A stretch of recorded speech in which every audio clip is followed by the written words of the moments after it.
Timbog ang isang drug personality sa inilusad na drug bypass operation ng pinagsamang mga kooperatiba sa Purokay Mito, Barangay Cugon, Digo City, Davao del Sur, November 30 nitong taong kasalukuyan. Kinilala ni Police Lieutenant Colonel Florante Esretes, Chief of Police ng Digo City Police Station, ang suspect na si Elias June, 48 anyos, residente ng Purokay Mito, Barangay Cugon, Digo City, Davao del Sur, na tinagura ang street-level individual. Ayon kay Police Lieutenant Colonel Retes, naaresto ang suspect sa tauhan ng Digo City Police Station, Regional Drug Enforcement Unit, Provincial Drug Enforcement Unit, 1st Davao Sur Provincial Mobile Force Company, 1104th Mobile Company sa koordinasyon ng Philippine Drug Enforcement Agency.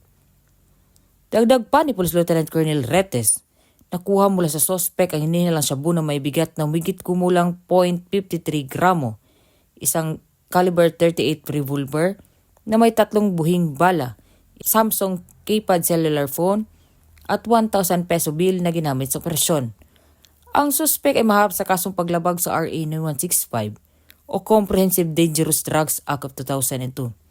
Samantala, ang laban kontra kriminalidad ay patuloy na pinapaigting ng Police Regional Office 11 sa pamumuno ni Regional Director Police Brigadier General Leon Victor Z. Rosete, alinsunod sa kampanya ng Bagong Pilipinas na panatilihin ang kapayapaan at kayusan tungo sa pagsulong ng bansa.